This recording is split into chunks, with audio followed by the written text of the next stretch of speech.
I was shamed into writing a blog by a black superintendent, female superintendent who worked for me, who sent my deputy an email saying, nobody said anything. Not the Prime Minister, not the Commissioner, and not my boss, meaning me, not her boss. Lucy was her boss's boss, but I was the boss, and he hasn't said anything. And I was sitting at home watching George Floyd, feeling exactly the same as Jenny, who's the superintendent. She doesn't mind me using her name. I think she's very proud of the fact that she galvanised me into action. So it was her leadership that led me to be so embarrassed that I decided to write a blog to specialist operations, 10,000 people who work for me in counter-terrorism, and say, this is how I'm feeling. You know, today, when you go into your office, there'll be people who look like me who feel like this. So if you're white, and particularly if you're white and a leader, recognise the fact that today is a very difficult day for us. And I wrote this blog, and this blog was immediately leaked to the Daily Mail. So I was told the Daily Mail had got it, and I assumed the Daily Mail were going to edit it rather unfavourably. So I gave it to Catherine Viner at The Guardian through Google. And The Guardian printed it in full and made no editorial comment. They just printed the blog, which I thought was quite nice of them. So it was out there now, it was very public. So it was obvious that I'd said something. West Midlands Chief Constable Dave Thompson went out and said something publicly. Later on, as Chief Constable of BTP, my old deputy Lucy Dorsey said something very public.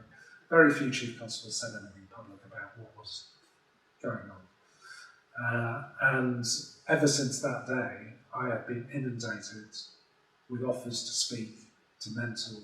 I've done a lot of mentoring and coaching anyway, but I've done a lot of it. So I've listened to black and brown and female voices all up and down the country. It is impossible to ignore. I already knew the community still think we're institutionally racist. When black and brown voices in your own profession tell you that they still feel exactly the same way as they felt, particularly people in my age group. Don't get me wrong, there were some people. What's very different from 1992 when I joined policing is that then 100% of the black, brown and female officers and staff you and me would tell you a horror story. They'd all have their own personal horror story. Like my commandant at the training school, like the Burning Cross. Every single one of us would have a horror story about something that happened to them in policing. Either a member of the public or a member of your profession being racist or sexist or homophobic towards you. Now that's not true anymore. It's probably about 50%, but that's still progress. That's still great progress. Still not good enough. But when I heard all of that, I had to do a U-turn. So I had to say, listen to the voices, listen to the community, look at our facts and figures. We are still exactly what William McPherson accused us of. So on December the 16th, I spoke to Chiefs Council and I said it's time for us, it's taken us 2 years to put a race action plan together after George Floyd. It took us 3 months to get a violence against women and girls action plan together and launch it publicly and nationally after Sarah Everard. It's been 2 years since George Floyd and we still haven't done it, but you're about to publish it. So now is the time to admit we're institutionally racist, say we're sorry, and say we're going to change. So here's our action plan to change. They refused to do it. And in January, Chiefs voted not to do that.